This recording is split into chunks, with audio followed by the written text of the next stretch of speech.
ನಮಸ್ಕಾರ. ಸಮತಾ ನ್ಯೂಸ್ಗೆ ಸ್ವಾಗತ. ಮಾನವ ಹಕ್ಕುಗಳ ಕಮಿಟಿಯ ಸಂಸ್ಥಾಪಕ ಅಧ್ಯಕ್ಷರಾದ ಸಿಎಂ ಬೈರೇಗೌಡರಿಂದ ಚಿಕ್ಕಬಳ್ಳಾಪುರ ಜಿಲ್ಲೆಯ ಸುಮಾರು 10,000 ಕಡು ಬಡವರಿಗೆ ಮನೆ ಕಟ್ಟಿಕೊಳ್ಳಲು ಬೇಕಾಗಿರುವ ಸಾಮಗ್ರಿಗಳನ್ನು ಫೆಬ್ರವರಿ 21ರಂದು ಉಚಿತವಾಗಿ ವಿತರಣೆ. ಚಿಕ್ಕಬಳ್ಳಾಪುರ ಜಿಲ್ಲೆಯ ಶಿಡ್ಲಘಟ್ಟ ತಾಲೂಕಿನ ಚೀಮನಹಳ್ಳಿ ಗ್ರಾಮದ ಸಿಎಂ ಬೈರೇಗೌಡರ ತೋಟದಲ್ಲಿ ಚಿಕ್ಕಬಳ್ಳಾಪುರ ಜಿಲ್ಲೆಯ ಸುಮಾರು 10,000 ಕಡು ಬಡವರಿಗೆ ಮನೆ ಕಟ್ಟಲು ಬೇಕಾಗಿರುವ ಸಾಮಗ್ರಿಗಳನ್ನು ಉಚಿತವಾಗಿ ನೀಡುತ್ತೇವೆ ಎಂದು ಪತ್ರಿಕಾಗೋಷ್ಠಿಯಲ್ಲಿ ತಿಳಿಸಿದರು.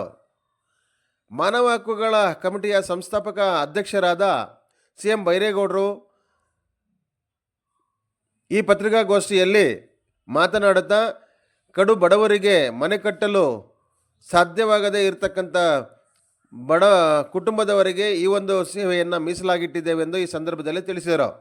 ಈ ಪತ್ರಿಕಾಗೋಷ್ಠಿಯಲ್ಲಿ ಶಿಡ್ಲಘಟ್ಟ ತಾಲೂಕಿನ ರೈತ ಮುಖಂಡರಾದ ರವಿಪ್ರಕಾಶ್, ಸಮಾಜ ಸೇವಕರಾದ ಮಧುಲತಾ, ಗಾಯತ್ರಮ್ಮ ಇವರು ಸಹ ಈ ಕಾರ್ಯಕ್ರಮಕ್ಕೆ ನಾವು ಸಹ ಸಿಎಂ ಬೈರೇಗೌಡರಿಗೆ ಬೆಂಬಲವಾಗಿ ನಿಲ್ಲುತ್ತವೆ ಎಂದು ಈ ಸಂದರ್ಭದಲ್ಲಿ ತಿಳಿಸಿದರು.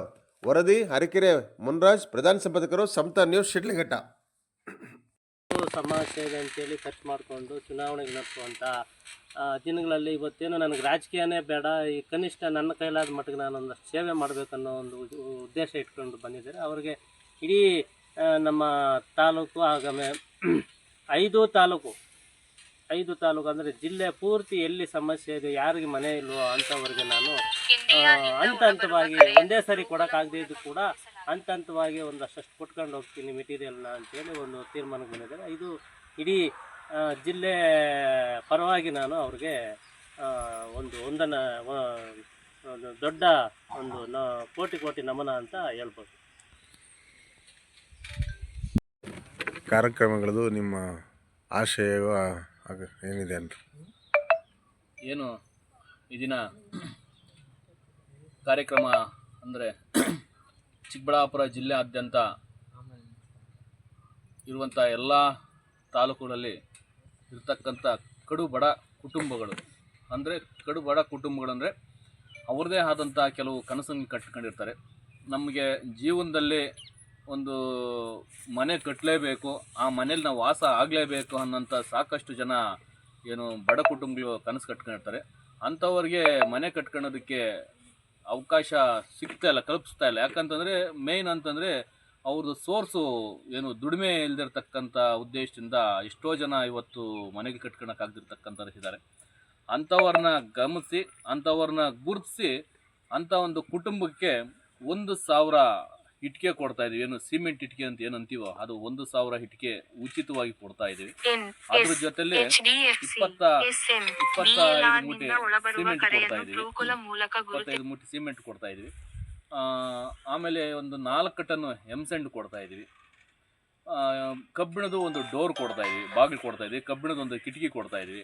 ಮೇಲೆ ಬಂದ್ಬಿಟ್ಟು ಟಾಪ್ಗೆ ಕಬ್ಬಿಣದ ಶೀಟ್ ಕೊಡ್ತಾ ಇದೀವಿ. ಇಷ್ಟು ಎಲ್ಲ ಉಚಿತವಾಗಿ ನಾವು ಅವ್ರಿಗೆ ಕೊಡ್ತಾ ಇದೀವಿ, ಏನು ಕಡು ಬಡ ಕುಟುಂಬಗಳಿಗೆ.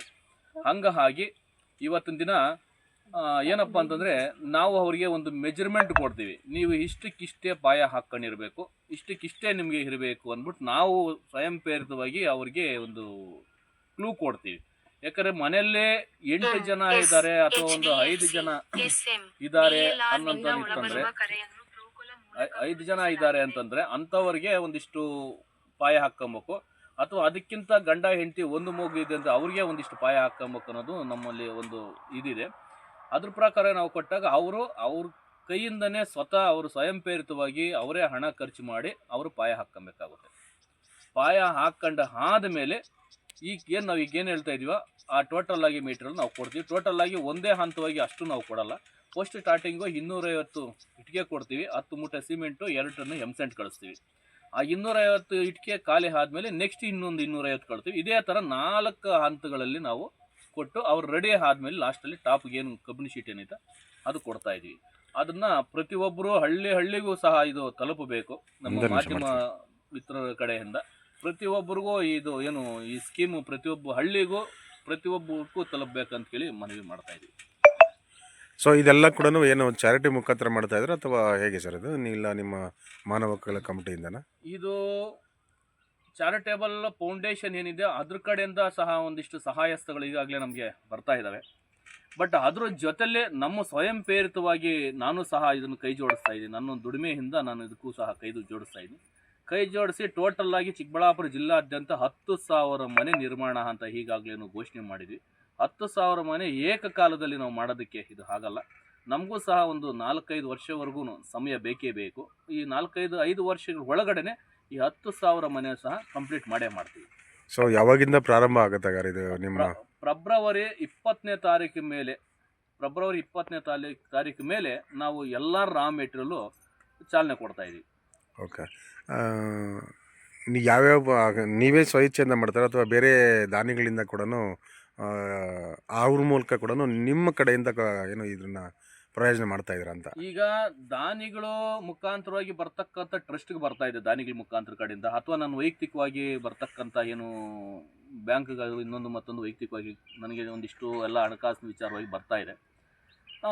ಹಾಗೆ ದಾನಿಗಳು ಕೊಡ್ತಾ ಇರೋದಂಥದ್ದಕ್ಕಿಂತ ಬಹುಮುಖ್ಯವಾಗಿ ಏನಂತಂದರೆ ಈ ಚಾಲನೆ ನಾನು ಯಾವತ್ತೂ ಮಾಡಬೇಕಂತ ಹಿಂದೆ ಅಂದ್ಕೊಂಡಿದ್ದೆ. ಕಾರಣಾಂತರದಿಂದ ಅದಕ್ಕೆ ಈ 3 ವರ್ಷಗಳಿಂದ ಎಲ್ಲೂ ನಾನು ಸಾಮಾಜಿಕ ಜಾಲತಾಣದಲ್ಲಿ ಯಾವುದೇ ಕಾರ್ಯಕ್ರಮಗಳು ಕೂಡ ಗುರುತಿಸ್ಕೊಳಕ್ಕಾಗ್ತಾ ಇಲ್ಲ. ಹಾಗೆ 3 ವರ್ಷ ಗ್ಯಾಪ್ ಕೊಟ್ಟರು. ಇದೇ ಕಾರಣಕ್ಕೋಸ್ಕರವಾಗಿ ನಾನು ಗ್ಯಾಪ್ ಕೊಟ್ಟು ಈಗ ಸ್ವಯಂ ಪ್ರೇರಿತವಾಗಿ ಇನ್ನು ಮುಂದೆ ನಾನು ಎಲ್ಲ ಕಾರ್ಯಕ್ರಮದಲ್ಲಿ ಭಾಗಿಯಾಗ್ತೀನಿ. ಓಕೆ. ಸೊ ಈಗೇನು ನೀವು ಜಿಲ್ಲೆಯಾದ್ಯಂತ ಮಾಡ್ತಿದ್ದೀರಲ್ಲ, ಇದರಿಂದ ನಿಮಗೆ ರಾಜಕಾರಣದಲ್ಲಿ ಬೆಳೆಯೋ ಆಸಕ್ತಿ ಇದೆಯಾ? ನೋಡಿ, ಒಳ್ಳೆಯ ಪಾಯಿಂಟ್ ಅಂತ ಹೇಳ್ತೀವಿ. ದಯವಿಟ್ಟು, ಯಾಕಂದರೆ ಹಿಂದೆ ರಾಜಕೀಯಕ್ಕೆ ನಾನು ಸಹ ಒಬ್ಬ ಆಕಾಂಕ್ಷಿ ಆಗಿದ್ದವನೇ. ಕಳೆದ ಚುನಾವಣೆ MLA ಎಲೆಕ್ಷನಲ್ಲಿ ಆಗಿರ್ತಕ್ಕಂಥವನೇ. ಆದಾಗ ಈಗ ಅದರ ಅರಿವು ಆದಮೇಲೆ ನನಗೆ ಗೊತ್ತಾಯಿತು ಎಲ್ಲೋ ನಾನು ದಾರಿ ತಪ್ಪಿದ್ದೀನಿ ಅಂತ. ಕೆಲವೊಂದು ರಾಜಕಾರಣಿಗಳು ಅವ್ರ ತೇವಳಿಗೋಸ್ಕರಾಗಿ ಅವ್ರ ಬೇಳೆ ಬೇಯಿಸ್ಕೊಳೋದಕ್ಕೋಸ್ಕರಾಗಿ ಆ ಸಂದರ್ಭದಲ್ಲಿ ನಮ್ಮನ್ನು ಉಪಯೋಗಿಸ್ಕೊಂಡ್ರು ಅಂತ ಈ ಟೈಮಲ್ಲಿ ನಾವು ಹೇಳೋಕ್ಕೆ ಇಷ್ಟಪಡ್ತಾ ಇದ್ವಿ. ಆ ಒಂದು ರಾಜಕೀಯಕ್ಕೆ ಯಾವುದೇ ವಿಚಾರವಾಗಿ ನಾವು ಮುಂದೆ ಎಂಟ್ರಿ ಆಗಲ್ಲ. ನಮ್ಮ ಈಗ ಮಾಡ್ತಕ್ಕಂಥ ಸೇವೆಗೂ ಆ ರಾಜಕೀಯಕ್ಕೂ ಅಜಗಜಾಂತರವಾಗಿ ಇದಿದೆ ಅಂತ ಹೇಳಕ್ಕೆ ಇಷ್ಟಪಡ್ತೀನಿ. ಸೊ ಅಲ್ಲ, ನಿಮ್ಮ ಅಭಿಮತ ಇದೆಯಲ್ಲ ರಾಜಕಾರಣಕ್ಕೆ ಎಂಟ್ರಿ ಆಗಲಿಕ್ಕೆ, ಪಾದಾರ್ಪಣೆ ಮಾಡಲಿಕ್ಕೆ? ಅಲ್ಲ, ಈಗ ಸದ್ಯಕ್ಕೆ ರಾಜಕೀಯ ಅನ್ನೋಂಥದ್ದಿಲ್ಲ, ಇನ್ನು ಮುಂದೆನೂ ಇಲ್ಲ. ಈ ಸ್ವಯ ಇಚ್ಛೆಯಿಂದ ಏನೋ ಒಂದು ಸಂಘಟನೆ ಕಟ್ಕೊಂಡು ಸಂಘಟನೆಯಿಂದ ಒಂದು ಸೇವೆ ಮಾಡಬೇಕನ್ನೋದು ಮನೋಭಾವನೆ ಇದೆ. ಆ ಒಂದು ಸಂಘದಿಂದ ಈಗ ಒಂದು ಸಂಘಟನೆ ಕಟ್ಕೊಳ್ಳೋದು ಏನಂತಂದರೆ, ಬಹುಮುಖ್ಯವಾಗಿ ನೊಂದಂಥವ್ರಿಗೆ ನ್ಯಾಯ ಕೊಡಿಸೋದೇ ಅಲ್ಲ ಉದ್ದೇಶ. ಅನ್ಯಾಯ ಆಗಿರ್ತಕ್ಕಂಥವ್ರಿಗೆ ಹೋರಾಟ ಮಾಡೋದೇ ಅಲ್ಲ ಪರಿಹಾರ. ಹಾಗಾಗಿ ಅದ್ರ ಜೊತೆಗೂ ಕೂಡ ನೊಂದು ಬೆಂದಿರ್ತಕ್ಕಂಥ ಕಷ್ಟಗಳಲ್ಲೂ ಭಾಗಿಯಾಗಬೇಕನ್ನೋದೇ ನಮ್ಮದು ಒಂದು ಸಂಘಟನೆ ಉದ್ದೇಶ ಆಗಿದೆ. ಹಂಗಾಗಿ ಹೋರಾಟನೂ ಮಾಡ್ತೀವಿ, ನೊಂದಂಥವ್ರಿಗೆ ಸಹಾಯನೂ ಮಾಡ್ತೀವಿ. ಕಷ್ಟ ಅಂತ ಕೇಳಿ ನಿಂತರೆ ನಾವು ಸಹ ಅದಕ್ಕೆ ಏನು ಬೇಕಾದ್ರೂ ಬೆಂಬಲ ಕೊಡ್ತೀವಿ. ಯಾಕೆ ನಿಮ್ಮನ್ನು ಪ್ರಶ್ನೆ ಮಾಡೋದು ಅಂತಂದರೆ, ಇಲ್ಲಿ ತನಕ ಕೂಡ ಸುಮಾರು 10-15 ವರ್ಷಗಳಿಂದ ಕೂಡ ಸಮಾಜ ಸೇವೆ ಅಂದ್ಕೊಂಡು ಬಂದು ಅವರು ಅದ್ರ ಮೂಲ ಉದ್ದೇಶನೇ ರಾಜಕಾರಣದಲ್ಲೇ ಬೆಳೀಲಿಕ್ಕೆ ಬಂದಂಥ ಏನು ಸಮಾಜ ಸೇವಕರು ಅಂತ. ಸೊ ಈಗ ತಾವು ಕೂಡ ಭಾಳಷ್ಟು ಬಡವರಿಗೆ ಸಹಾಯ ಮಾಡ್ತೀರಂತ ಬಂದಿದ್ದೀರ. ಸೊ ಹಾಗಾಗಿ ನೀವು ಕೂಡ ರಾಜಕೀಯದ ಅಭಿಲಾಷೆ ಇದೆ ಅಂತ ನಮ್ಮ ಒಂದು ಪ್ರಶ್ನೆ ಇದೆ. ಈಗ ಇದೆ ಅಂತಂದರೆ ಹಿಂದೆ ಅದೇ ಈಗ ಹೇಳಿದ್ನಲ್ವಾ, ಹಿಂದೆ ಅವರ ತೇವಳಿಗೋಸ್ಕರಾಗಿ ನಮ್ಮನ್ನು ರಾಜಕೀಯಕ್ಕೆ ಬಳಸ್ಕೊಂಡ್ರು ಅಂತ. ಹಂಗಾಗಿ ರಾಜಕೀಯನೇ ನಮಗೆ ಬೇಡ ಅನ್ನೋದು ನಾವು ಡಿಸೈಡ್ ಆಗಿ ಈ ಒಂದು ದೊಡ್ಡ ಕಾರ್ಯಕ್ಕೆ ಹಿಡಿದೀವಿ. Okay, thank you sir. ಏನಿವತ್ತು ಮಾನವ ಹಕ್ಕುಗಳ ಕಮಿಟಿ ವತಿಯಿಂದ ಈ ಒಂದು ಬಡವ ಬಗ್ಗರಿಗೆ ತುಂಬ ಕಡು ಬಡತನದಲ್ಲಿರ್ತಕ್ಕಂಥವ್ರು ಮನೆ ಕಟ್ಟಬೇಕು ಅನ್ನೋವಂಥ ಆಸೆ ಇದ್ದರೂ ಕೂಡ ಕೊನೆವರೆಗೂ ನಾವು ಮನೆ ಕಟ್ತೀವಿ ಅನ್ನೋವಂಥ ಆಸೆನೇ ಸತ್ತು ಹೋಗಿರ್ತಕ್ಕಂಥ ಒಂದು ಪರಿಸ್ಥಿತಿಯಲ್ಲಿ ಇವತ್ತು ನಮ್ಮ ಟ್ರಸ್ಟ್ ಕಡೆಯಿಂದ ಅದರ ಜೊತೆಯಲ್ಲಿ ನಮ್ಮ ವೈಯಕ್ತಿಕವಾಗಿ ನನ್ನ ದುಡಿಮೆಯಿಂದ ಇವತ್ತು ನಾನು ನನ್ನ ಕೈಲಾದಷ್ಟು ಎಲ್ಲವನ್ನೂ ಕೊಡ್ತೀವಿ ಅಂತ ಹೇಳ್ತಾ ಇಲ್ಲ ಅವರು. ನಮ್ಮ ಕೈಲಾದಷ್ಟು ಬಡವರಿಗೆ ಸಹಾಯ ಮಾಡಬೇಕು ಅನ್ನೋವಂಥ ಒಂದು ಉದ್ದೇಶನ ಇಟ್ಕೊಂಡು ಇದರಲ್ಲಿ ಯಾವುದೇ ರೀತಿಯಾದಂತಹ ಒಂದು ರಾಜಕೀಯ ಇಲ್ದಿರ ಬಡವರಿಗೆ ಸೇವೆ ಮಾಡಬೇಕು ಅನ್ನೋ ಸೇವಾ ಮನೋಭಾವನೆಯಿಂದ ಇವತ್ತು ಈ ಒಂದು ಕಾರ್ಯಕ್ರಮನ ಮಾಡ್ತಾ ಇದ್ದಾರೆ. ಬಡವರಿಗೆ ಒಂದು ನಿವೇಶನ ಕಲ್ಪಿಸ್ಕೊಡ್ತಕ್ಕಂಥ ಒಂದು ಒಳ್ಳೆಯ ಕಾರ್ಯಕ್ರಮಕ್ಕೆ ಇವತ್ತು ಚಾಲನೆಯನ್ನು ಕೊಟ್ಟಿದ್ದಾರೆ ನಮ್ಮ CM ಬೈರೇಗೌಡ ಅಣ್ಣವರು. ಅವರಿಗೆ ಮೊದಲನೇದಾಗಿ ನಮ್ಮ ಶಿಡ್ಲಘಟ್ಟದ ಜನತೆಯ ಪರವಾಗಿ, ಎಲ್ಲ ಅಕ್ಕ ತಂಗಿಯರ ಪರವಾಗಿ ಅವರಿಗೆ ತುಂಬ ಹೃದಯದ ಧನ್ಯವಾದಗಳನ್ನು ಹೇಳ್ತಾ, ಅವರು ಇದೇ ರೀತಿ ಇನ್ನೂ ಹೆಚ್ಚು ಕೆಲಸಗಳನ್ನು ಮಾಡಿ ಈ ಶಿಡ್ಲಘಟ್ಟದಲ್ಲಿ ಒಂದು ಒಳ್ಳೆಯ ಮಾದರಿ ಸಮಾಜ ಸೇವಕರಾಗಿ ಗುರುತಿಸ್ಕೋಬೇಕು. ಅವ್ರು ಮೊದಲೇ ಹೇಳಿದ್ದಾರೆ ನಮಗೆ ರಾಜಕೀಯ ಬೇಡ ಅಂತ. ಯಾಕಂದರೆ ಈಗಾಗಲೇ ಅವರಿಗೆ ಕಳೆದ ಚುನಾವಣೆಯಲ್ಲಿ ಆಗಿರ್ತಕ್ಕಂಥ ಅನುಭವಗಳಿಂದ ಇವತ್ತು ಇಡೀ ಕ್ಷೇತ್ರಕ್ಕೆ ಎಲ್ಲರೂ ಕೂಡ ಸೇವೆ ಮಾಡಬೇಕು ಅಂತ ಬರ್ತಾರೆ. ಅದ್ರ ಉದ್ದೇಶ ರಾಜಕೀಯ ಮಾಡೋವಂಥದ್ದೇ ಇರುತ್ತೆ ಅಂತ ಹೇಳ್ಬಿಟ್ಟು ಇವತ್ತು ಅವರು ಹೇಳಿದ್ರು. ಅದು 100ಕ್ಕೆ 100 ಸತ್ಯವಾದಂಥ ಮಾತು. ಯಾಕೆ ಅಂತಂದರೆ ಅವರ ಒಂದು ರಾಜಕೀಯ ಜೀವನವನ್ನು ಇಲ್ಲಿ ರೂಪಿಸ್ಕೋಬೇಕು ಅಂತೇಳಿ ಸಮಾಜ ಸೇವೆ ಅನ್ನೋವಂಥ ಬೋರ್ಡ್ಗಳನ್ನು ತಗ್ಲಾಕಡ್ಡು ಕುತ್ತಿಗೆಗೆ ಬಂದಿದ್ದಾರೆ. ಸೊ ಇಡೀ ಜನತೆಗೆ ಗೊತ್ತಿದೆ ಯಾರು ಏನು ಎತ್ತ ಅಂತ. ನಾವು ಅದನ್ನು ಪದೇ ಪದೇ ವಿವರಣೆ ಕೊಡುವಂಥ ಅವಶ್ಯಕತೆ ಇಲ್ಲ. ಸೊ ಆದರೆ ಅದರಲ್ಲೂ ಕೂಡ ನಮ್ಗೆ ಯಾವುದೇ ರೀತಿಯಾದಂಥ ಒಂದು ರಾಜಕೀಯ ಬೇಡ, ನಾವು ಸಂಪೂರ್ಣವಾಗಿ ಮಾನವೀಯತೆಯನ್ನು ಉಳಿಯುವಂತಹ ಸಮಾಜ ಸೇವಕರಾಗಿ ನಾವು ಬೆಳವಣಿಗೆ ಆಗಬೇಕು ಅನ್ನೋವಂಥ ಒಂದು ಒಳ್ಳೆಯ ಉದ್ದೇಶ ಇಟ್ಕೊಂಡು ಇವತ್ತು ಮುಂದೆ ಬರ್ತಾ ಇದ್ದಾರೆ. ಇವರಿಗೆಲ್ಲ ಸಂಘ ಸಂಸ್ಥೆಗಳವರು, ಸಂಘಟನೆಗಳವರು ಬೆಂಬಲ ಕೊಡಬೇಕು. ಇಡೀ ನಮ್ಮ ಕ್ಷೇತ್ರದ ಇಡೀ ಜಿಲ್ಲೆಯಾದ್ಯಂತ ಕೊಡ್ತೀನಿ ಅಂತ ಹೇಳ್ತಾ ಇದ್ದಾರೆ. ಅದಕ್ಕೆ ಅವ್ರಿಗೆ ಮೊದಲನೇದಾಗಿ ಮತ್ತೊಮ್ಮೆ ಅವ್ರಿಗೆ ಧನ್ಯವಾದಗಳನ್ನು ಹೇಳ್ತೀನಿ. ಯಾಕೆ ಅಂತಂದರೆ ಇಡೀ ಜಿಲ್ಲೆಯಲ್ಲಿ ಕೊಡ್ತಕ್ಕಂಥದ್ದು ಅಷ್ಟು ಸುಲಭದ ಕೆಲಸ ಅಲ್ಲ. ಅವರು ವೈಯಕ್ತಿಕವಾಗಿ ಸಂಪಾದನೆ ಮಾಡಿರ್ತಕ್ಕಂಥ ದುಡ್ಡನ್ನು ಖರ್ಚು ಮಾಡೋದಕ್ಕೆ ಬೇರೆಯವ್ರಿಗೆ ಯಾರಿಗೂ ಕೈಗಳು ಬರೋಲ್ಲ. ಯಾಕೆ ಅಂತಂದರೆ ಕಷ್ಟಪಟ್ಟು ದುಡ್ದಿದ್ದೀವಿ, ದುಡ್ಡು ಯಾಕೆ ನಾವು ಖರ್ಚು ಮಾಡಬೇಕು ಅಂತ.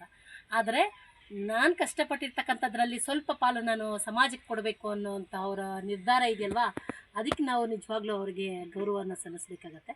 ಅದರ ಜೊತೆಯಲ್ಲೇ ಇವತ್ತು ಇಡೀ ಜಿಲ್ಲೆಯಾದ್ಯಂತ ಎಲ್ಲರಿಗೂ ಕೊಡ್ತೀವಿ ಅಂತ ಅವರು ಹೇಳ್ತಾ ಇಲ್ಲ. ಹಂತ ಹಂತವಾಗಿ ನಾವು ಕೊಡ್ತೀವಿ. ನಮ್ಮ ಕೈಲಿ ಎಷ್ಟು ಸಾಧ್ಯ ಆಗುತ್ತೋ ಅಷ್ಟನ್ನು ಕೊಡೋಕ್ಕೆ ಮಾತ್ರ ಸಾಧ್ಯ ಅಂತ. ಯಾಕಂದರೆ ಇದನ್ನು ಒಪ್ಕೊಳ್ಬೇಕಂದಂಥ ಒಂದು ವಿಚಾರ ಇದೆ. ಯಾಕೆ ಅಂತಂದರೆ ನಾವು ಏನೋ ಬೋಗಸ್ ಮಾತುಗಳು ಹೇಳಿಬಿಟ್ಟು ಇವತ್ತು ಹೇಳಿ ನಾಳೆ ಹೊರಟೋಗೋಂಥ ಮನಸ್ಥಿತಿ ಅವ್ರದ್ದಲ್ಲ. ಯಾಕಂದರೆ ಅವರು ಶಿಡ್ಲಘಟ್ಟದ ಮೂಲ ನಿವಾಸಿಗಳಾಗಿರೋದ್ರಿಂದ ಇದೇ ತಾಲೂಕಿನಲ್ಲಿ ಇರ್ತಕ್ಕಂಥವ್ರು, ಇಲ್ಲಿ ರೈತರಾಗಿ ಇವತ್ತು ಜೀವನ ಮಾಡ್ತಾ ಇರ್ತಕ್ಕಂಥ ಹಿನ್ನೆಲೆ ಅವ್ರದ್ದು. ಹಾಗಾಗಿ ಮುಂದೆ ಕೂಡ ಇಡೀ ಜಿಲ್ಲೆಯಾದ್ಯಂತ ಮಾಡಬೇಕು ಅಂತಂದರೆ ನಮ್ಮ ಕಡೆಯಿಂದ ನಮ್ಮ ಎಲ್ಲ ಹೆಣ್ಮಕ್ಳು, ನಮ್ಮ ಶಿಡ್ಲಘಟ್ಟ ತಾಲೂಕಿನ ಪ್ರಗತಿಪರ ಸಂಘಟನೆ ಆಗ್ಬೋದು, ನಮ್ಮ ಸಮಾಜ ಸೇವಕರು ಆಗಿರ್ಬೋದು, ಪ್ರತಿಯೊಬ್ಬರೂ ಕೂಡ ಇಂಥ ಒಂದು ಒಳ್ಳೆ ಕಾರ್ಯಕ್ಕೆ ಕೈ ಜೋಡಿಸ್ಬೇಕು ಅಂತೇಳಿ ಈ ಮೂಲಕ, ಮಾಧ್ಯಮದ ಮೂಲಕ ನಾನು ಅವರ ಕೈಯನ್ನು ಮತ್ತಷ್ಟು ಬಲಪಡಿಸಬೇಕು ಅಂತ ಹೇಳ್ಬಿಟ್ಟು ಕೋರ್ತಾ ಇದ್ದೀನಿ. ನಮಸ್ಕಾರ. ಏನು ನಮ್ಮ ಶಿಡ್ಲಘಟ್ಟ ತಾಲೂಕದಲ್ಲಿ ಯಾರೇ ಸಮಾಜ ಸೇವೆ ಅಂತ ಬರ್ತಾರೋ ಫಸ್ಟು ಸಮಾಜ ಸೇವೆ ಅಂತ ಬರ್ತಾರೆ. ಆಮೇಲೆ ಆಕಾಂಕ್ಷಿಗಳಾಗ್ತಾರೆ. ಜನಗಳಿಗೆ ಇಲ್ಲದ ಸ್ಥಳದೆಲ್ಲ ಆಶ್ವಾಸನೆಗಳು ಕೊಡ್ತಾರೆ. ಒಂದು ನೆರವೇರಿಸೋದೇನೂ ಇಲ್ಲ. ಬರೀ ಪಾಲಿಟಿಕ್ಸ್ ಮಾಡೋಕ್ಕೆ ಬರ್ತಾರೆ ನಮ್ಮ ಶಿಡ್ಲಘಟ್ಟದಲ್ಲಿ. ಅಂಥದ್ರಲ್ಲಿ ನಮ್ಮ ಬೈರೇಗೌಡರು ಇವತ್ತು ನಿಷ್ಠೆಯಿಂದ ಅವರು ಪ್ರಾಮಾಣಿಕವಾಗಿ ಸ್ವಂತ ಅವರು ದುಡಿದಿರೋ ಅಂಥ ದುಡಿಮೆಯಲ್ಲಿ ಬಡವರಿಗೆ ಸಹಾಯ ಮಾಡಬೇಕು. ನನಗೆ ಯಾವುದೇ ರಾಜಕಾರಣ ಬೇಡ. ಬಡ ಜನಗಳ ಮನೆ ಇಲ್ದವ್ರು ತುಂಬ ಜನ ಇದ್ದಾರೆ ನಮ್ಮ ತಾಲೂಕಲ್ಲಿ, ನಮ್ಮ ಜಿಲ್ಲೆಯಲ್ಲಿ ಎಲ್ಲ ಬಿಡಿ. ನಮ್ಮ ಶಿಡ್ಲಘಟ್ಟ ಜಿಲ್ಲೆಯಲ್ಲಿ ಯಾರೇ ಬಡವರು ಮನೆ ಕಟ್ಕೊತಾರೋ ಅಂಥವ್ರಿಗೆ ಒಂದು ಮನೆ ಸೀಟು ಆಗಲಿ, ಸಿಮೆಂಟ್ ಆಗಲಿ, ಇಟ್ಟಿಗೆ ಆಗಲಿ, ಇಂಥವನ್ನೆಲ್ಲ ನಾನು ಕಲಿಸ್ಕೊಡ್ತೀನಿ ಅಂತ ಆ ಎಣ್ಣ ಮನಸ್ತೃಪ್ತಿಯಾಗಿ ಹೇಳ್ತಾ ಇದ್ದಾರೆ. ಇಂಥ ಸಹಾಯ ಮಾಡ್ತಾ ಇರೋದಕ್ಕೆ ಭಗವಂತ ಅವರಿಗೆ ಒಳ್ಳೇದು ಮಾಡಲಿ. ಈ ನಿಟ್ಟಿನಲ್ಲಿ ಅವರಿಗೆ ತುಂಬ ಹೃದಯದಿಂದ ಧನ್ಯವಾದಗಳನ್ನು ತಿಳಿಸ್ತಾ ಇದ್ದೀನಿ.